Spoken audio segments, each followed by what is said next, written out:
Here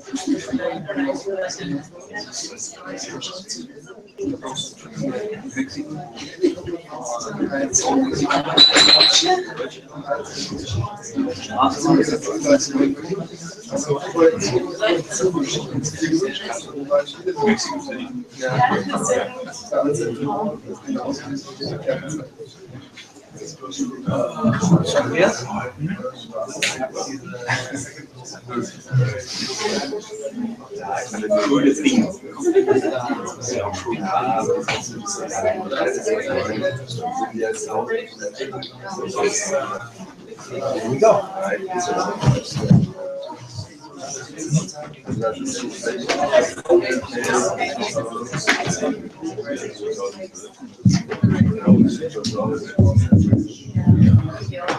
And this was My Buddha is Punk by Andreas Hartman. Andreas Hartman, everyone.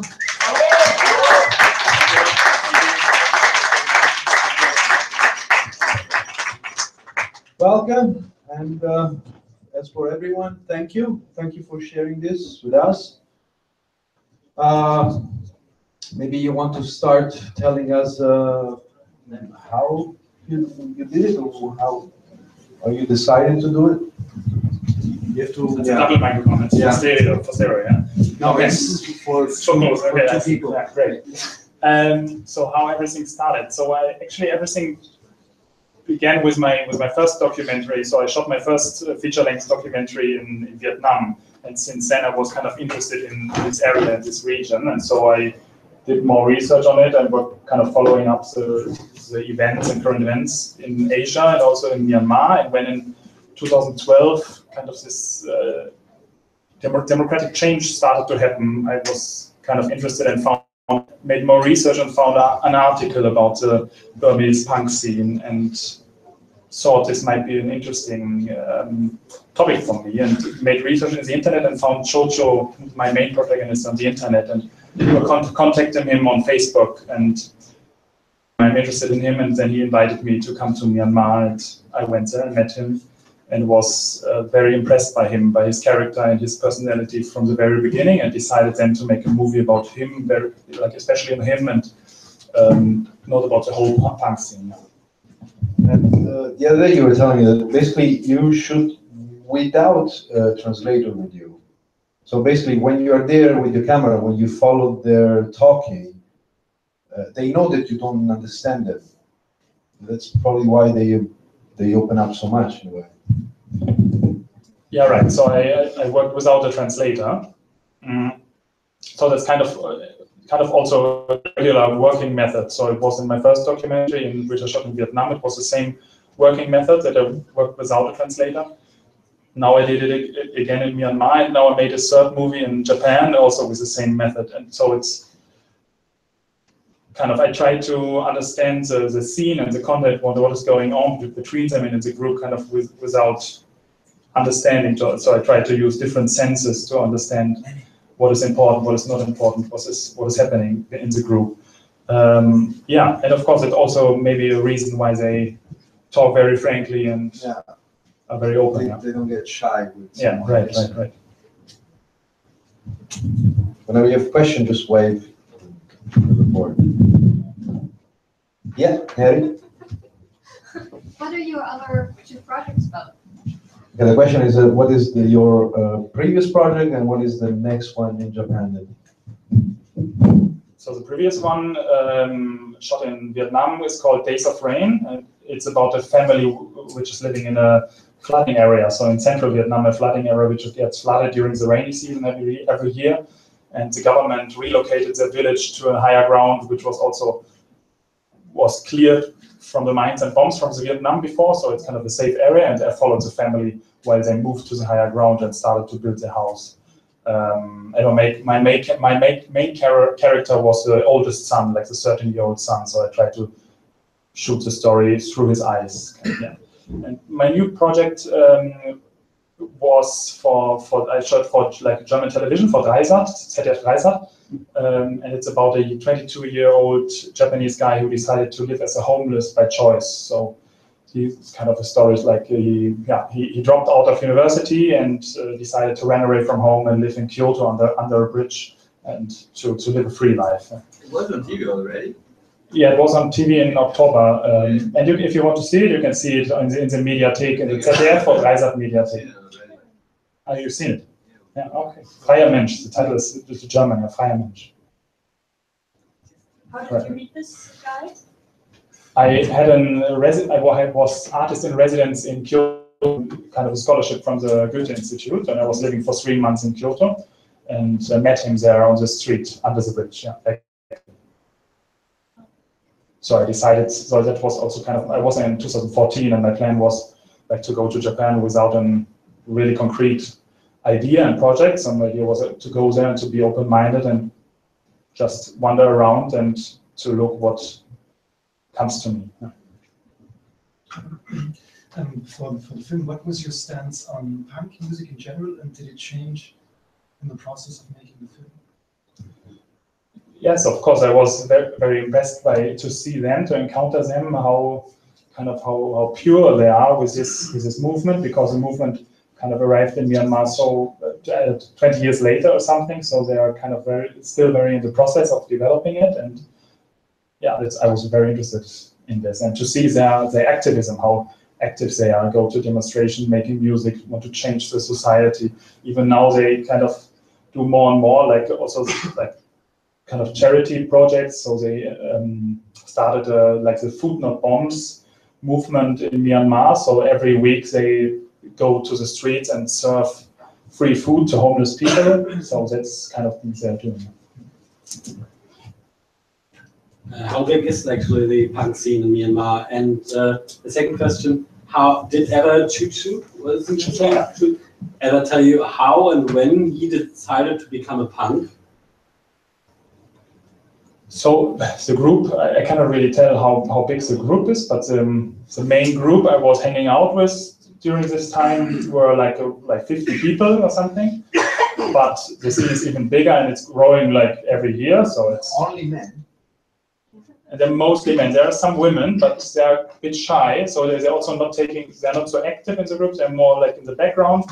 And I also recognized that they were a bit shy also to get filmed. So I decided to respect their space and not to put them into the movie, because the gender roles in Myanmar are still very traditional, much more classic. So even for women, it's much more difficult to be in a movement like this. Yeah.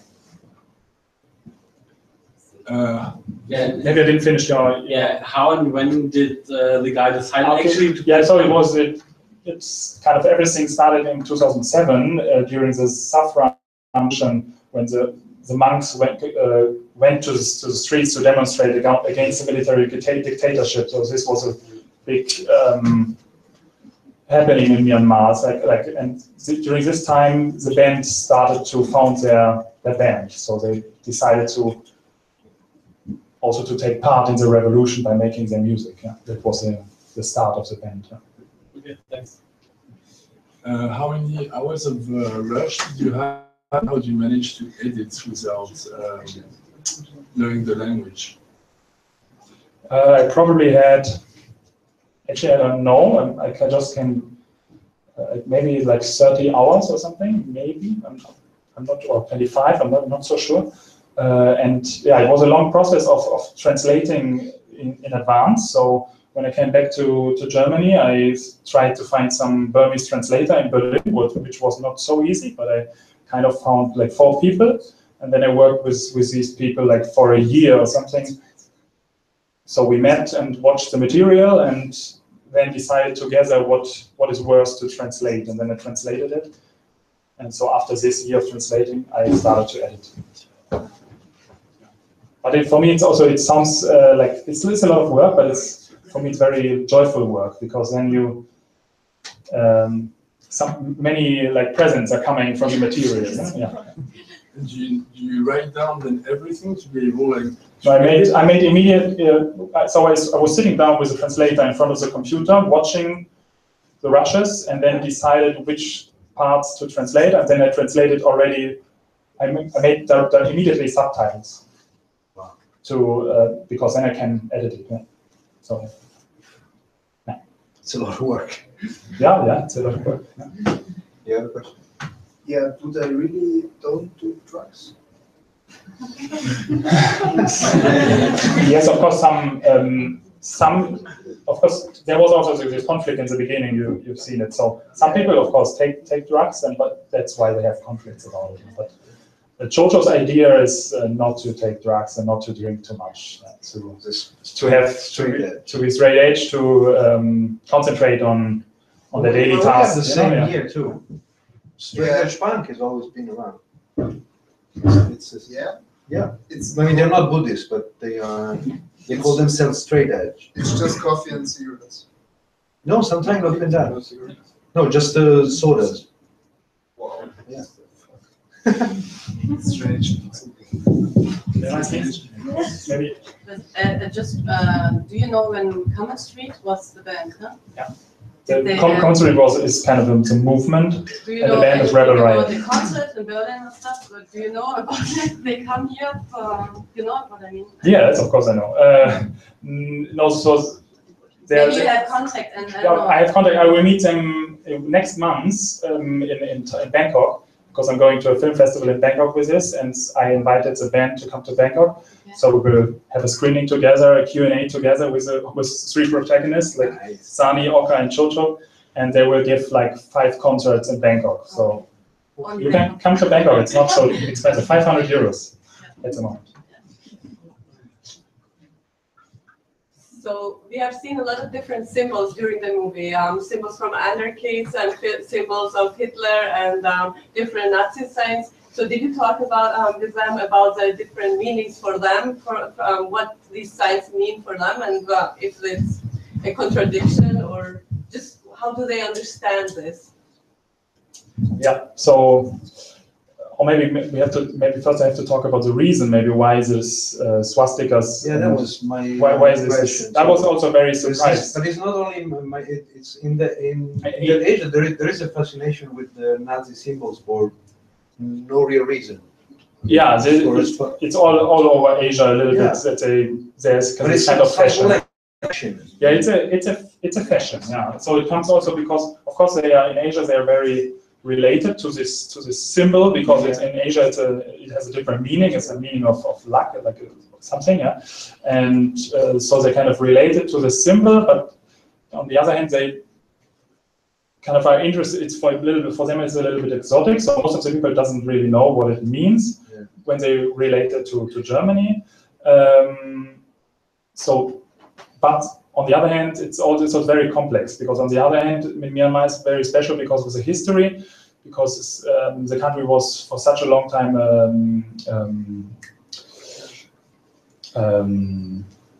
it was colony. Yeah, it was colonialized for such a long time, and so the country, because of this, is a little bit nationalistic, or has some tendencies to nationalism. So. We've seen also in the very beginning, in the archive material, there were like posters of all the big nationalist leaders, where Hitler was included. So, and as Germany fought against England in the Second World War, they kind of have a very positive view about Germany and Hitler. And it was even at school, it was kind of taught a little bit like wrong, and they excluded the Holocaust in the history lessons. So they have a positive view about Germany and Hitler. So all the time when I wandered around, I drove with a taxi. All the taxi drivers told me when I said I'm German, oh yes, Hitler, very good, and so. But Jojo is one who has a lot of contact to international people, also through the internet. But he's also a guy that reads a lot.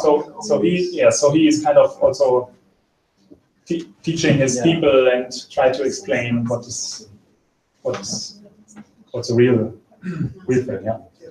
Yeah, also contrast, talking about punks and skinheads, as if they are friends, whereas they are fighting each other. So how come that, did you explain to them also that skinheads here are the very opposite of punks? Skinheads and punks.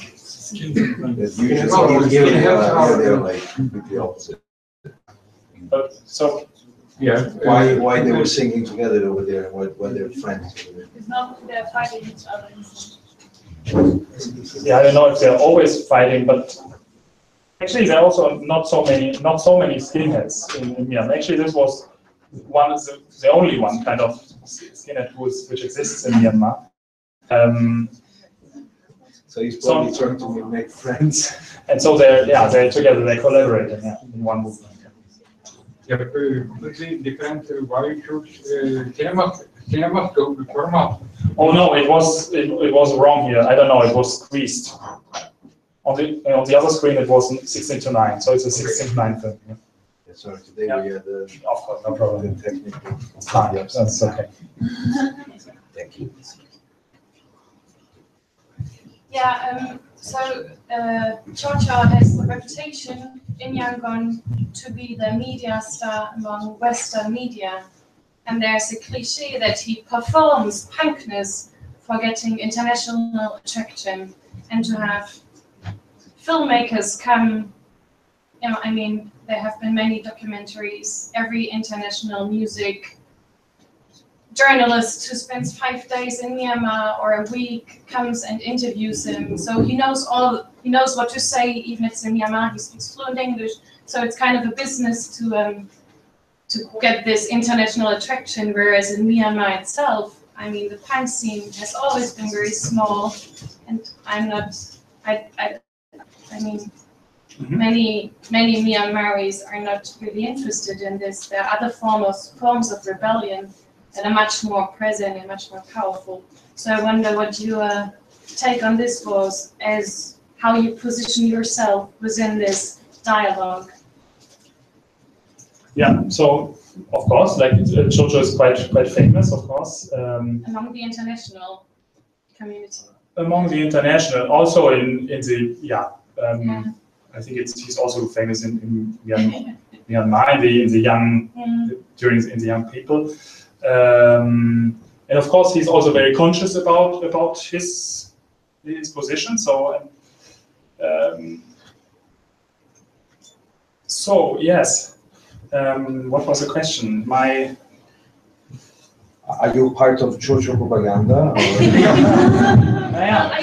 Of course, I'm part of Chocho propaganda, but maybe that's kind of his maybe also his conflict, So because he's a very strong person and kind of the leader of the group.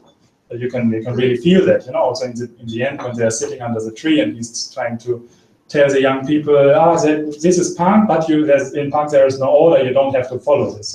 So this conflict was actually, I was interested in this conflict. So actually this is my plot. This is my story, what I focus kind of on, about a young man who has some ideals and some wishes, and he wants to achieve it, but actually he is not allowed to be a leader because punk denies having a leader. So this inner conflict I was actually interested in while observing them. So yeah. So why did you decide to not have him speak English on screen? Because I decided to make interviews with him and just to observe the group. So I did interviews with him actually, but decided not to use them because he's so present and strong anyway. So when I tried to put in some interviews to also explain some more backgrounds, content or something, it was too much propaganda. That's why I decided to just observe them. Yeah. But I think you're not satisfied. No, One more. One more questions. So you have no translator with you. That means you would film some scenes, and afterwards you know if they're talking about toilet paper or something quite interesting for your movie. So you have to take many scenes, many shots, and select the most interesting ones. Kind of, yes, but It's the same approach of the NSA. yeah, but of course, kind of yes, but on the other side also no, because of course you can feel, even if you don't know the language, you feel if something is kind of related to the main topic. or if something is important. And so that's how I kind of decided how to shoot the film. And actually, of course, you also influence the reality while you shoot it. So actually, most of the time, when you look at something or when you film something with a lot of concentration, you kind of also force reality that is going to be interesting. So it's a relation between me as a filmmaker and them as a group, him as a protagonist, which creates something. Yeah. If you're not hidden, and you have a... Of course, I'm not hidden because I was most of the time it mostly as a kind of wide angle lens, or mostly like this distance to Jojo. Yeah. In Germany, punks probably won't like you to film them, and the punks in Myanmar didn't have any problems with filming them.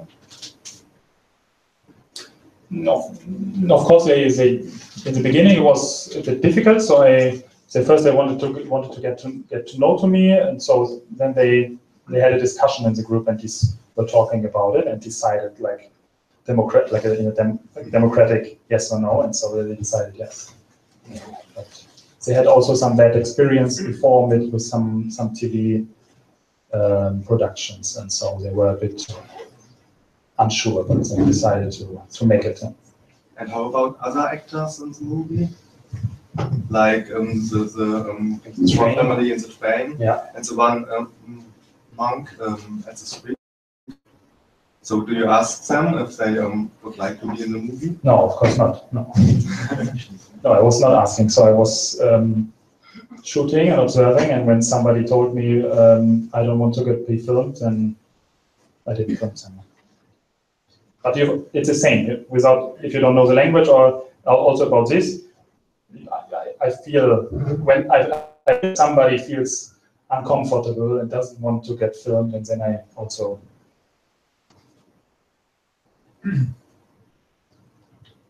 I don't really have a question, but I was delighted to see like one of the punks, the one with the blue hair, he wore a Cluster Bomb Unit t-shirt. It's a super small punk band in Stuttgart, and actually, like a bit like in the film Searching for Sugar Man, for some weird reason they got famous in Indonesia. So they went to Indonesia to do quite big concerts like 10 years ago, and then ZDF made a documentation about that these Swabian guys were traveling to Indonesia. Das ist Jungle, Punk im Dschungel. Yeah, you know it. Yeah, so I guess it's a present from they have a friend from, I think he's from Stuttgart, like a punk friend from Stuttgart, who travels once a year to Myanmar. So, and he always brings like t-shirts and CDs and stuff. Yeah. Where else have you screened film, and how have people been reacting to it wherever you have shown it?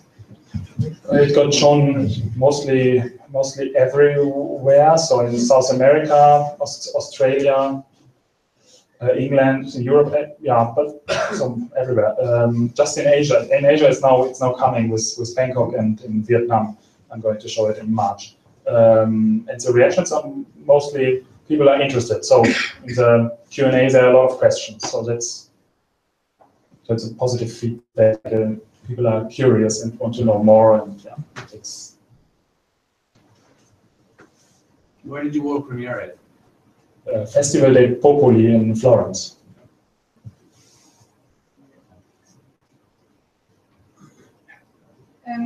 I guess you know the film Yangon Calling? Mm-hmm. Yeah. How is your film different, or how would you put your film in relation to Yangon Calling? I've seen Yangon Calling before I went to Myanmar. But it's a long time ago now that I've seen it, right? Of course. So the difference is, for me, Yangon Calling is more like an overall documentary about the scene, to portray many different punk bands and to give an overall look and telling the history. So for me, it's more like a. And I would say my film is, I just focus on one guy and his mind, and so it's for me more like a documentary, or this little bit. say this. You have seen, you also know Young and Cold, of course.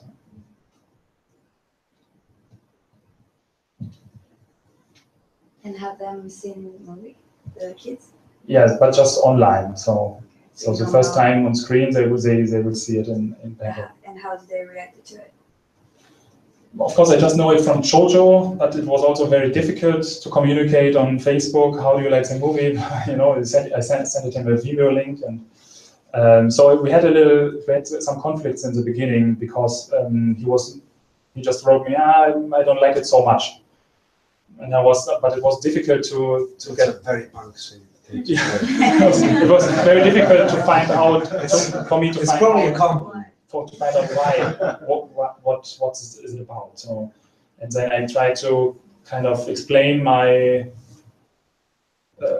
why I want to have the edit like this and what I feel about it. And then I kind of he said, okay, I accept it. So, but in the beginning I had some stomach pain. I didn't feel very comfortable because it's always difficult to go to another country and to. What was his concern? What was his? Now, of course, it's the scenes where he's kind of maybe very strong, and he was not. It was shown too much of it as a leader for. That was a little bit of conflict, yeah. So, but it explained why I would like to have it, and now he's also very happy with the film. So it kind of changed also. But we come back to the promotion side of it. When he recognized that the film is kind of popular on Facebook and everybody likes it. Of course, now he likes it too, and he's also promoting it on Facebook. So, which helps me a lot, of course, because it also gets attention to the film. That's how the world works. The world works today. So when you made this film, there was still military rule in Myanmar, right? No, yeah, it was after during the process, during the change. Yeah. I shot it in winter 2012. If you made this film now, would it be any different? Now that there's a democratically elected civil government in place? Yeah, of course. I shot the film kind of in a change, also for them maybe because after the country changed to a democracy, also kind of they changed a little bit their habit. Before they're more like rebellious and against the government, against everything, and now they changed to have a very positive mind and view. So now they kind of quote themselves like to rebel with kindness and love. So kind of they share the food, they do all positive things and love things. So it goes a little bit into the hippie movement. So yeah, that's what I would say. What do they think about the Rohingya conflict?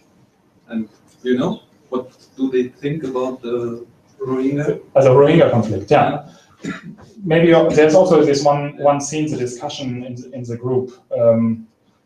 So and of course it's it's a big issue in Myanmar. So this racism against the Rohingyas, and of course also in the group it was a bit like divided. So some of them want them to leave, and Shoto kind of tries to, because he is very open-minded, and so he tries to get the word spread and try to convince the other to accept and to be tolerant. Yeah.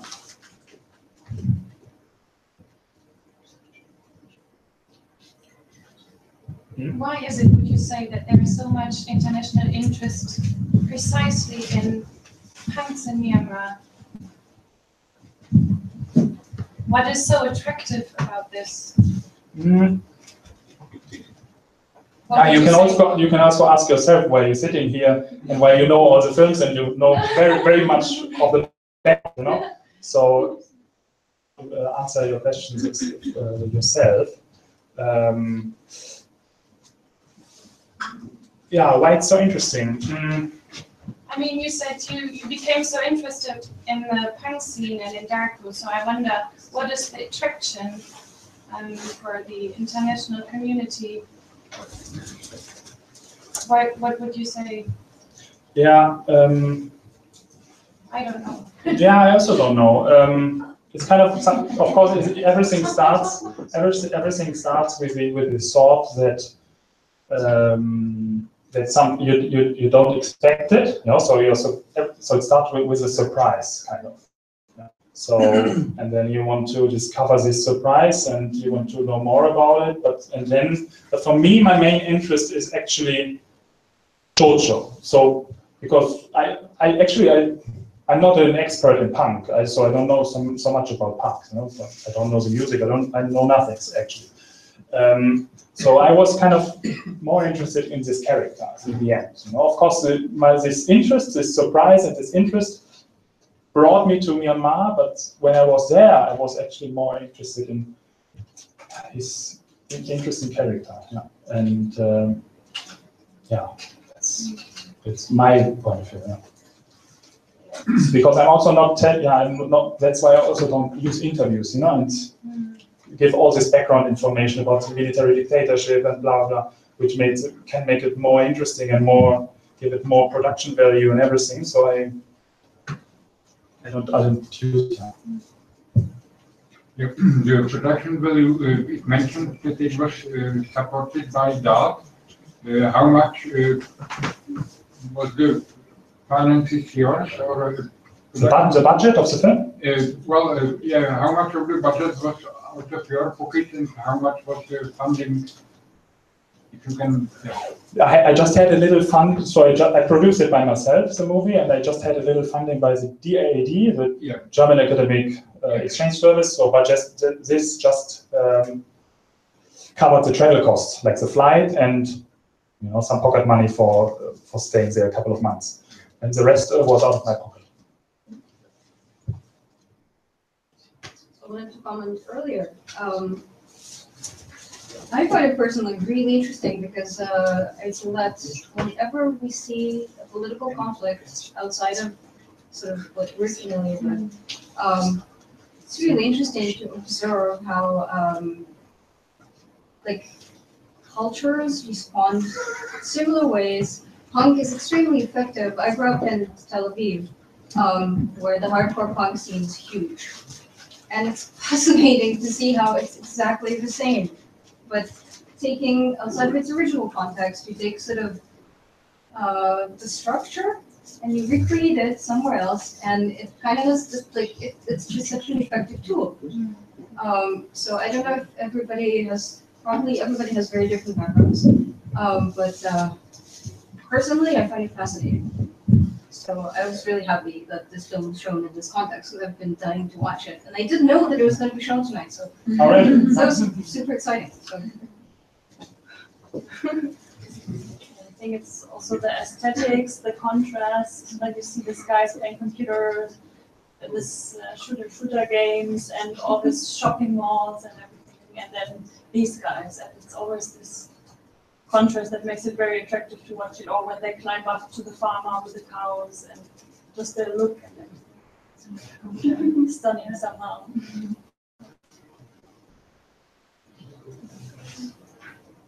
All the products they sell, was it like very rentable for them? The jackets, and, like they sell so much stuff. Yeah. Was it like they get enough money of it, or was it like? They try to earn money with it, and I also think it's kind of worked. In the past, when I was shooting with them, they also kind of had some other jobs to get some other money, and now they kind of professionalized everything a little bit more. So, for example, the Zani, the young guy with a little blonde hair who was drawing so nice on the t-shirts, for example, he is now a tattoo artist and earning money with this, and Chocho professionalized his t-shirts production, and so they try to make a living from it. Yeah. But actually, I'm also not so sure about their financial situation at the moment. I will see when I meet them again.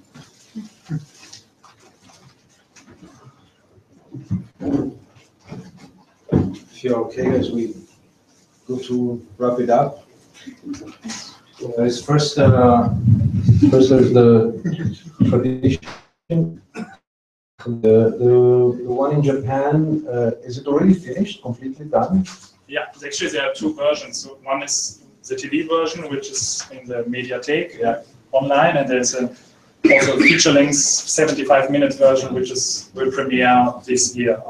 So just as a tradition we do every time with everyone, project, if you have some request or some kind of collaboration that you're looking for, just use the microphone for that.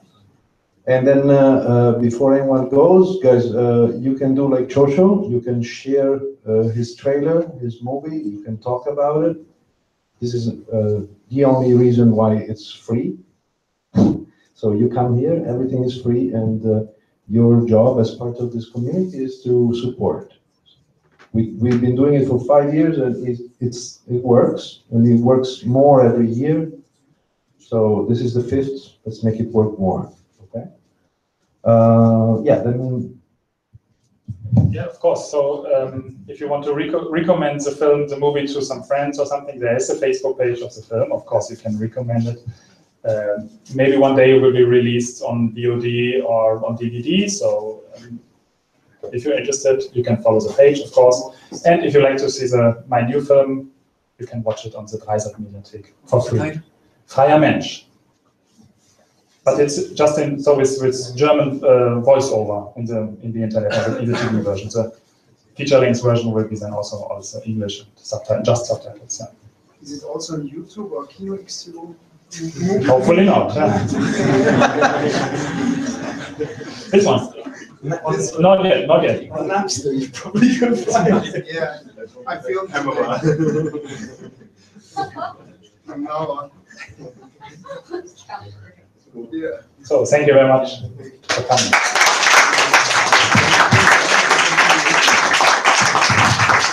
So this was Andreas Hartman. My Buddha is punk. Thank you. And this is it for tonight. We come back tomorrow at 6. Hopefully the big thing got smooth. One thing before you leave, we're gonna try this year to vote online on Facebook. We're gonna put every day a voting thing for the movies of the day for 24 hours on the Facebook event and on the Facebook page. So you have 24 hours to vote every day for the movie of the day before. Thank you for coming. See you tomorrow or whenever you come back. Thank you. Amazing.